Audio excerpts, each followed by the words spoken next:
Why do you feel that that is such a crucial thing to have self-custody? And we do have a lot of beginners who will be listening to our stream, which is fantastic. And we'll slightly touch on exactly what we mean on self-custody. But why do you feel that's such a crucial thing? I think it's crucial because the future is uncertain, and we see that around us. Tensions and conflicts seem to be accelerating everywhere. And I think in the West, we're sometimes lulled into this sense of security that, oh, nothing will happen to us with regards to, say, not being able to get our money out of the bank, or not being able to flee from one place or another, from one place to another with our savings. And you just really don't know. And so to be able to hold your entire wealth in what is essentially 12 words is revolutionary. We've never had the ability to take all of our property with us and literally take it anywhere in the world. You can't move gold in that way.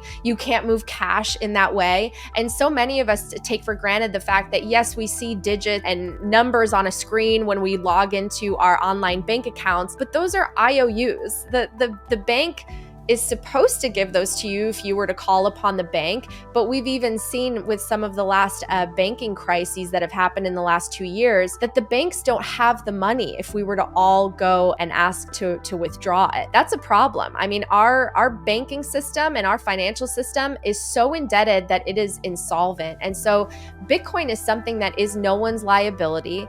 In self-custody, it is a bearer instrument. It is essentially like holding a gold bar or cash, but you can hold it in your head and you can travel anywhere with it.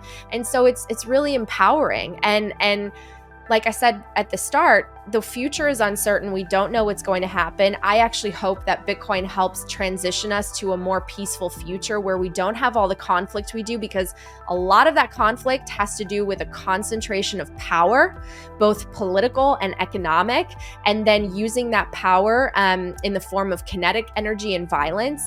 And so I want to live in a world where at the base layer is a system where we all have to play by the same rules. It is based on the value that you provide. No one gets a special advantage. No one gets to change it just because they say so or they have more money. I want to live in a system that's more fair because I think it will provide the most amount of opportunity for everyone and allow us to be the most cooperative, the most innovative. We haven't even seen what I think humankind can create if we had a good form of money that allowed the majority of people to save for their future.